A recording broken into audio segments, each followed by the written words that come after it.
আজিৰ এই যাত্ৰা শিৱসাগৰৰ পৰা অৰুণাচল প্ৰদেশৰ লংডিঙৰ অভিমুখে এটা ধুনীয়া ৰোমান্টিক বতৰৰ সৈতে আহক যাত্ৰা আৰম্ভ কৰোঁ।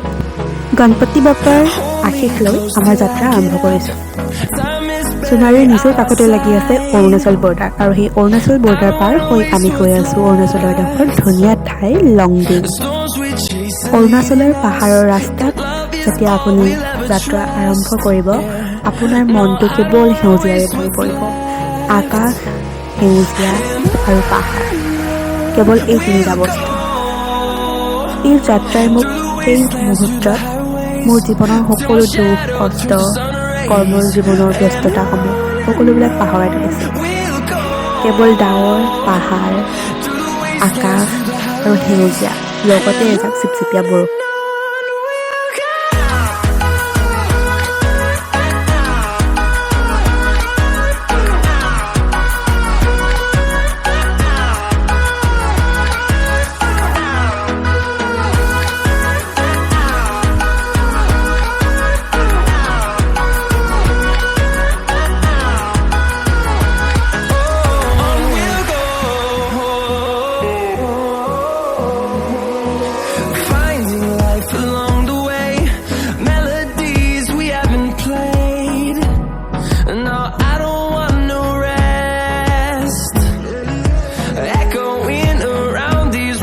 চাওকচোন, আধা অংশ ডাৱৰীয়া বৰি আছে, আৰু এনেকুৱা অনুভৱ হৈছে যেন হাতেৰে মই ডাৱৰবোৰ ঢুকি পাম আৰু চুই চাব পাৰিম।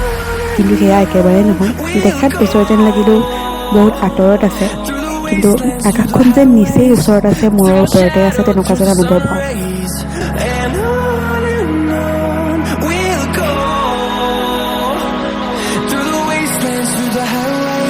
পাহাৰীয়া ঠাইবোৰৰ কোনো গেৰাণ্টি দিব নোৱাৰি। হঠাতে বৰষুণো আহি যায় আৰু হঠাতে ৰ'দ ওলায়। আমি এই ঠাইডোখৰত থাকোঁতে হঠাতে এজাক ডাঙৰ বৰষুণ দিলে, আৰু এতিয়া ৰ'দ ওলাইছে।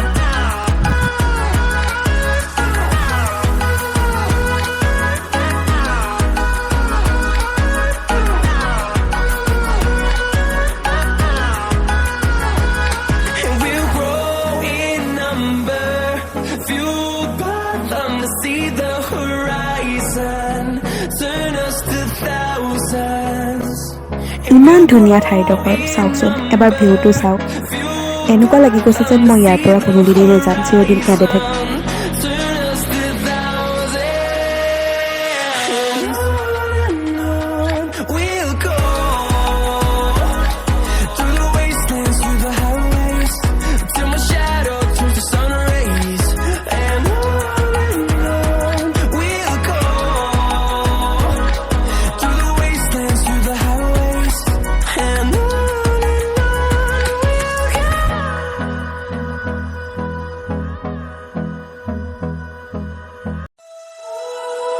থকা ঠাইৰ পৰা আৰু অলপ আগলৈ গৈ পালোহি এটা জলপ্ৰপাত। আচলতে এটা নহয়, আপুনি এই ঠাইডোখৰলৈ গ'লে ঠাইডোখৰৰ দাঁতিয়ে দাঁতিয়ে, পাহাৰৰ দাঁতিয়ে দাঁতিয়ে এনেকুৱা অনেক ধৰণৰ জলপ্ৰপাত দেখিবলৈ পাব। কিছুমান হয়তো সৰু, কিছুমান ডাঙৰ।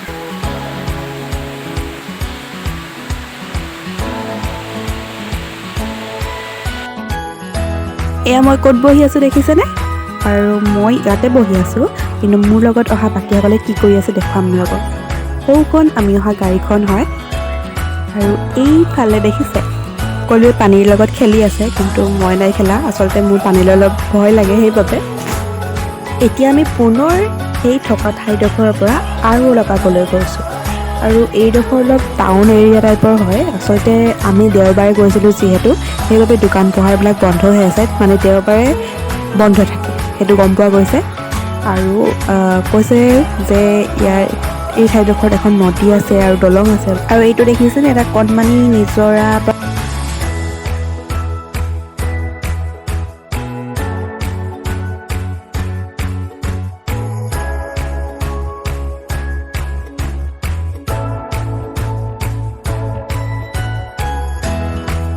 ফাইনেলি আমি দলংখন আহি পালোঁ, আৰু নৈখন খুব পানী বাঢ়ি আছে।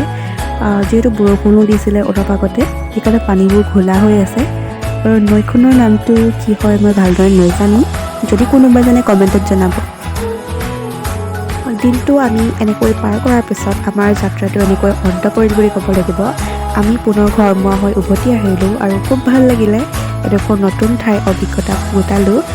এডোখৰ পাহাৰীয়া ধুনীয়া ঠাইৰ সৌন্দৰ্য উপভোগ কৰিলোঁ। আপুনিও যাব পাৰে অৰুণাচলৰ লংডিং। যদি ভিডিঅ'টো চাই ভাল লাগিলে লাইক কমেণ্ট শ্বেয়াৰ কৰি আৰু লগতে চেনেলটো ছাবস্ক্ৰাইব কৰি দিব।